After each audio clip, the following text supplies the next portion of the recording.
Hola everybody, welcome back to my channel. My name is Roxanne. If it's your first time here, then welcome. Today I want to do the books and life tag. It was originally created by Steve over at Steve Donahue, and I saw Britta do it on her channel, and so I thought it seemed like a fun tag that I didn't really have to prepare anything for, so those are my favorite to do, so let's get right to it. On a scale of 1 to 10, 1 being a normal person and 10 being the late Harold Bloom, how much are books and reading a part of your life?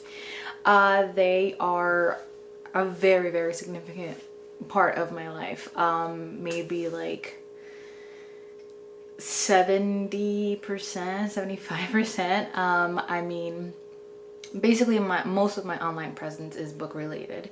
I am a librarian, currently part-time, but that's two full days out of the 5 work days. I am surrounded by books and talking about books and working in books, with books.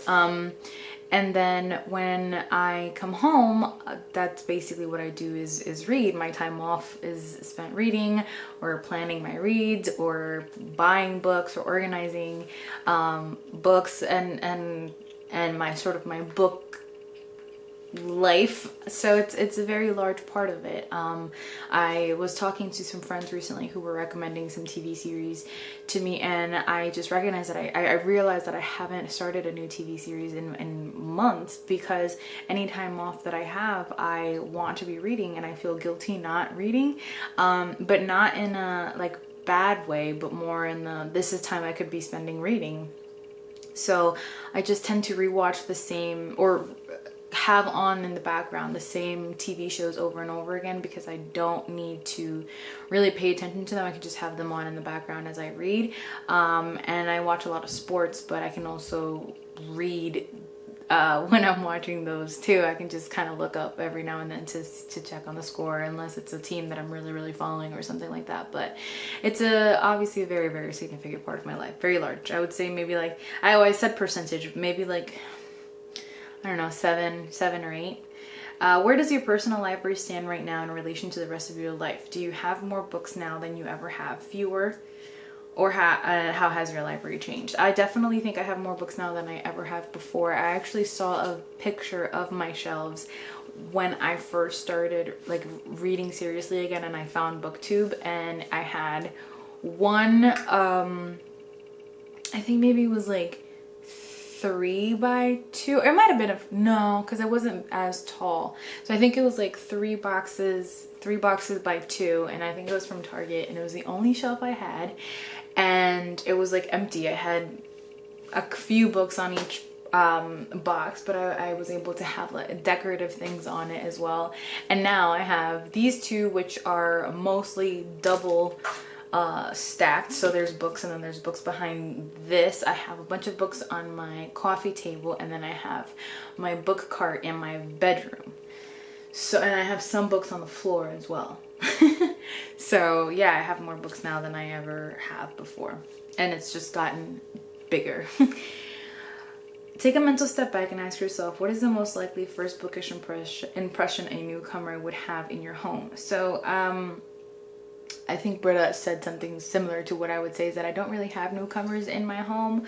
I can't remember the last time someone came into my home for the first time, but when they have, like whenever, you know, the few times that my family comes and visits or something like that, and they sort of see the books again, I guess I'm so used to being in communication with so many bookish people online who have shelves like mine, that it's like strange to me to have a person who's not surrounded by so many books see my shelves and sort of be in awe of them or shocked by the number of them, because I actually also don't think this is that many books. It's 2 shelves. Even though they're double stacked, it's still really not that much. If it were up to me, I would have books. I would have many more if I had the space. But mostly they ask if I've read them all, which no, I haven't,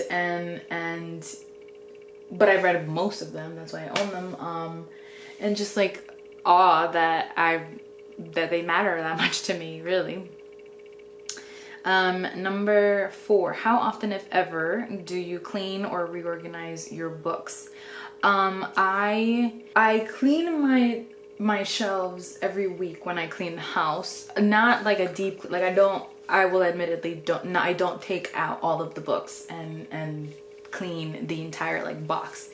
I clean the tops and I clean the fronts and I clean like the tops of the shelves here that you can see when every Sunday is my cleaning day. So that's when I go with like a Swiffer wipe and I gather all the dust.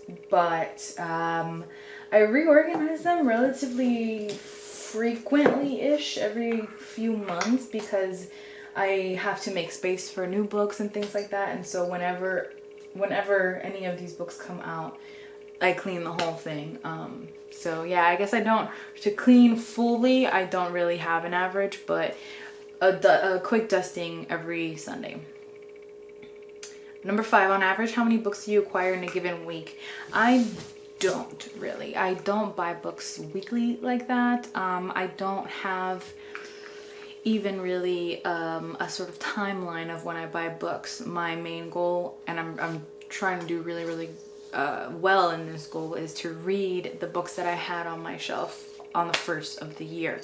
And I've been doing really good with that. I have definitely bought books throughout the year, but not an exorbitant amount like I have in past years. And it's not really by week. It's every now and then I get an urge to go to the bookstore and I'll buy a couple, because every time I go to the bookstore my intention is to buy a couple of books. But I guess if anything it would be monthly, but even then I don't really have an average because I'm trying not to buy that many books. What song is your current earworm?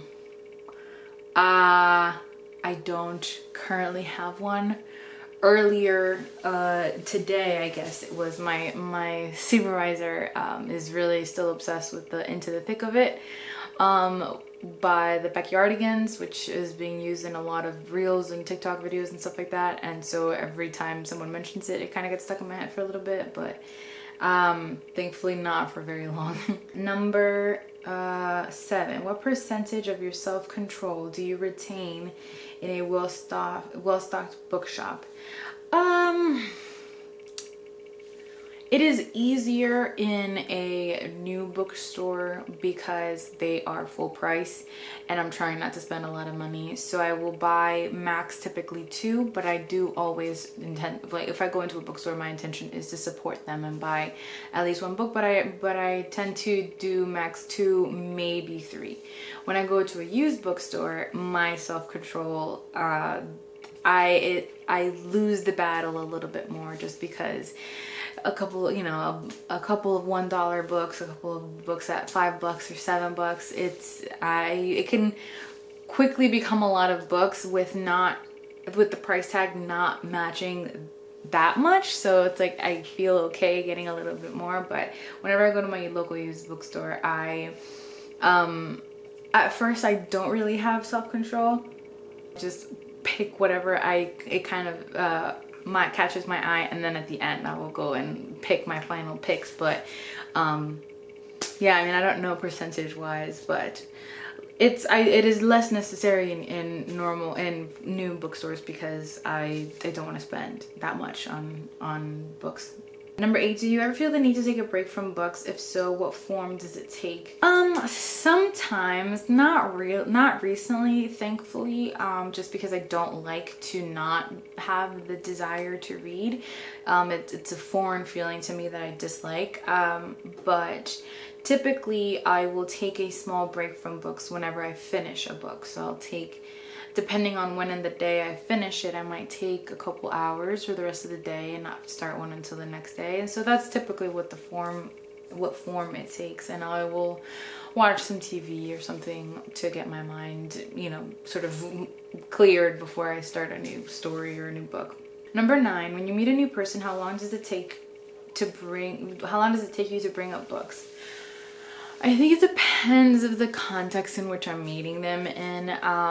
If I meet someone at the library, not very long, I'm gonna start talking about books very quickly. A lot of the people, my other job is a very, very small company that I don't meet a lot of new people in. So a lot of the people that I meet new is online. And because most of my online presence is so saturated with books, it is something that you kind of can't avoid, especially if that's how we initially meet.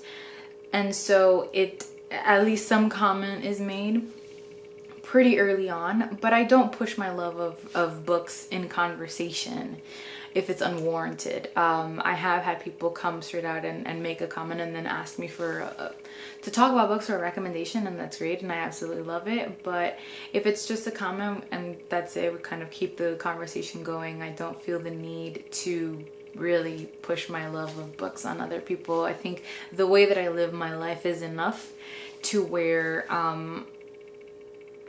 I express my love of books so naturally that someone who's going to be inspired by that will just do so naturally, not because I'm like pushing it on them or anything like that. Number 10, have you given any thought or made any provisions for your personal library after you croak? No, I am 28, so I'm hoping it won't be for a very long time.